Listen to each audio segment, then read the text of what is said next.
Hi hello friends, welcome back to my channel. ನನ್ನ ಇವತ್ತಿನ ಈ ಒಂದು ವಿಡಿಯೋದಲ್ಲಿ ನಿಮಗೆಲ್ಲ ಒಂದು ಮಕ್ಕಳಿಗೆ ಅಥವಾ ಒಂದು ಡಯಟ್ ಏನು ಅಂತ ಮಾಡ್ತಾ ಇರ್ತಾರಲ್ಲ ಅವ್ರಿಗೆಲ್ಲ ಒಂದು ತುಂಬಾ ಹೆಲ್ದಿಯಾಗಿ ಹಾಗೂ ಟೇಸ್ಟಿಯಾಗಿ ತುಂಬಾ ಕ್ವಿಕ್ಕಾಗಿ ಮಾಡೋವಂಥ ಒಂದು ರೆಸಿಪಿನ ಶೇರ್ ಮಾಡ್ತಾ ಇದ್ದೀನಿ.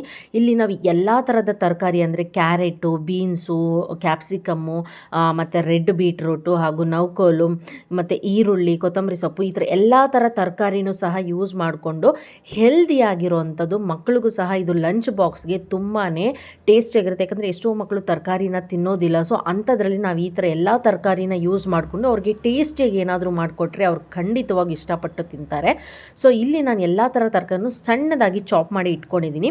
ಅದಾದಮೇಲೆ ಒಂದು ಪ್ಯಾನ್ನ ಇಟ್ಕೊಂಡು ಅದಕ್ಕೆ ಒಂದು ಬಟರ್ ಪೀಸ್ನ ಹಾಕ್ಕೊಂಡು ಅದು ಕಾದ ಮೇಲೆ ಈರುಳ್ಳಿನ ಹಾಕ್ಕೊಂಡು ಚೆನ್ನಾಗಿ ಫ್ರೈ ಆದಮೇಲೆ 1 ಸ್ಪೂನಷ್ಟು ಶುಂಠಿ ಬೆಳ್ಳುಳ್ಳಿ ಪೇಸ್ಟನ್ನು ಹಾಕ್ಕೊಂಡು ಅದು ಹಸಿ ವಾಸನೆ ಹೋಗೋವರೆಗೂ ಹುರ್ಕೊಂಡು ಅದಾದಮೇಲೆ ನಾನು ಇಲ್ಲಿ ಏನು ಚಾಪ್ ಮಾಡಿ ಇಟ್ಕೊಂಡಿದ್ನಲ್ಲ ಎಲ್ಲ ಥರ ತರಕಾರಿನೂ ಸಹ ನಾನಿಲ್ಲಿ ಹಾಕ್ಕೊಂಡು ಎಣ್ಣೆಯಲ್ಲಿ ಅದನ್ನು ಅಂದರೆ ನಾವೇನು ಬಟರ್ ಹಾಕ್ಕೊಂಡಿರ್ತೀವಲ್ಲ ಅದು ಎಣ್ಣೆ ತುಪ್ಪ ಏನು ಬೇಕಾದರೂ ಹಾಕ್ಕೋಬೋದು. ಅದರಲ್ಲಿ ಚೆನ್ನಾಗಿ ಫ್ರೈ ಮಾಡಿಕೊಂಡು ಅದರಲ್ಲೇ ಬೇಯಿಸ್ಕೊಳ್ಬೇಕಾಗತ್ತೆ. ಸ್ವಲ್ಪ ಉಪ್ಪನ್ನು ಹಾಕ್ಕೊಂಡು ಚೆನ್ನಾಗಿ ಅದನ್ನು ಬೇಯಿಸ್ಕೊಬೇಕು. ಇಲ್ಲಿ ನಾನಿಲ್ಲಿ ಹಸಿಮೆಣ್ಸಿನ್ಕಾಯಿ ಯೂಸ್ ಮಾಡದೇ ಇರೋ ಕಾರಣ ಇದು ಖಾರಕ್ಕೋಸ್ಕರ ನಾನಿಲ್ಲಿ ಚಿಲ್ಲಿ ಪೌಡ್ರನ್ನ ಯೂಸ್ ಮಾಡಿದ್ದೀನಿ. ಖಾರದ ಪುಡಿ ಒಂದು ಅರ್ಧ ಸ್ಪೂನು ಹಾಗೂ ಜೀರಿಗೆ ಪುಡಿ ಒಂದು ಅರ್ಧ ಸ್ಪೂನು, ಅದ್ರ ಜೊತೆಗೆ ಗರಂ ಮಸಾಲ ಒಂದು ಅರ್ಧ ಸ್ಪೂನ್ ಎಲ್ಲನೂ ಹಾಕ್ಕೊಂಡು ಚೆನ್ನಾಗಿ ಒಂದು 5 ನಿಮಿಷ ಇದನ್ನು ಬೇಯಕ್ಕೆ ಬಿಡಬೇಕು.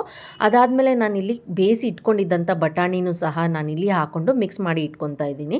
ಸೊ ಅದ್ರ ಜೊತೆಗೆ ನಾನಿಲ್ಲಿ ಒಂದು 4 ಮೊಟ್ಟೆನ ಸಹ ಸೇರಿಸ್ಕೊತಾ ಇದ್ದೀನಿ. ನೋಡ್ಬೋದು ತರಕಾರಿ, ಮೊಟ್ಟೆ ಎಲ್ಲನೂ ಎಷ್ಟು ಒಂದು ಹೆಲ್ದಿ ಒಂದು ಫುಡ್ ಅಂತ ಹೇಳ್ಬೋದು.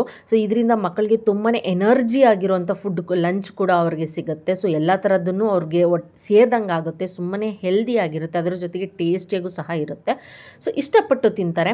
ಸೊ ಅದಾದಮೇಲೆ ಎಲ್ಲನೂ ಮಿಕ್ಸ್ ಮಾಡ್ಕೊಂಡಾದಮೇಲೆ ಇಲ್ಲಿ ನಾನು ಒಂದು ಪಡ್ಡು ಮಾಡೋವಂಥ ಒಂದು ಪ್ಯಾನ್ಗೆ ಎಣ್ಣೆನ ಹಾಕ್ಕೊಂಡು ಅದು ಚೆನ್ನಾಗಿ ಸ್ವಲ್ಪ ಕಾದ ನಂತರ ನಾವು ಏನಿಲ್ಲಿ ಮಿಕ್ಸ್ ಮಾಡಿ ಇಟ್ಕೊಂಡಿದ್ದಂಥ ಎಲ್ಲ ತರಕಾರಿಗಳಿದ್ರದ್ದು ಅದಕ್ಕೆ ಹಾಕ್ಕೊಳ್ಬೇಕಾಗುತ್ತೆ. 2 ಕಡೆಯೂ ಚೆನ್ನಾಗಿ ಅದನ್ನು ಇದಕ್ಕೆ ಸೋಡಾ ಯಾವುದೇ ಥರ ನೆಸೆಸಿಟಿ ಇಲ್ಲ. ಯಾಕಂದರೆ ತುಂಬಾ ಚೆನ್ನಾಗಿ ಉಬ್ಬಿ ಹಾಗೂ ತುಂಬಾ ಸಾಫ್ಟಾಗಿ ಬರುತ್ತೆ ಈ ಒಂದು ರೆಸಿಪಿ. ಟ್ರೈ ಮಾಡಿ ನೋಡಿ, ಮಕ್ಕಳಂತೂ ತುಂಬಾ ಇಷ್ಟಪಟ್ಟು ತಿಂತಾರೆ. ನನ್ನ ಮಗನಿಗೆ ನಾನು ಇದನ್ನು ಲಂಚ್ ಬಾಕ್ಸ್ಗೆ ಮಾಡಿಕೊಟ್ಟಿದ್ದೆ, ತುಂಬಾ ಇಷ್ಟಪಟ್ಟು ತಿಂದೆ. ಯೂಶ್ವಲಾಗಿ ಅವನು ಕೆಲವೊಂದು ತರಕಾರಿನ ತಿನ್ನೋದಿಲ್ಲ, ಬಟ್ ಈ ಥರ ಮಾಡಿಕೊಟ್ರೆ ಖಂಡಿತವಾಗ್ಲೂ ತಿಂತಾರೆ. ಸೊ ಅದ್ರ ಜೊತೆಗೆ ಡಯಟ್ ಮಾಡೋರಿಗೂ ಸಹ ಈ ಒಂದು ರೆಸಿಪಿ ತುಂಬಾ ಯೂಸ್ ಆಗುತ್ತೆ ಅಂತಲೇ ಹೇಳ್ಬೋದು. ಸೊ ಈ ರೆಸಿಪಿ ನಿಮ್ಮೆಲ್ಲರಿಗೂ ಇಷ್ಟ ಆಗಿದ್ರೆ ಲೈಕ್ ಮಾಡಿ, ಶೇರ್ ಮಾಡಿ ಹಾಗೂ ನನ್ನ ಚಾನಲ್ನ ಸಬ್ಸ್ಕ್ರೈಬ್ ಮಾಡ್ಕೊಳ್ಳಿ. ನೆಕ್ಸ್ಟ್ ಮತ್ತೆ ಒಂದು ರೆಸಿಪಿ ಜೊತೆಗೆ ಸಿಗ್ತೀನಿ. ಅಲ್ಲಿವರೆಗೂ ಥ್ಯಾಂಕ್ಸ್ ಫಾರ್ ವಾಚಿಂಗ್.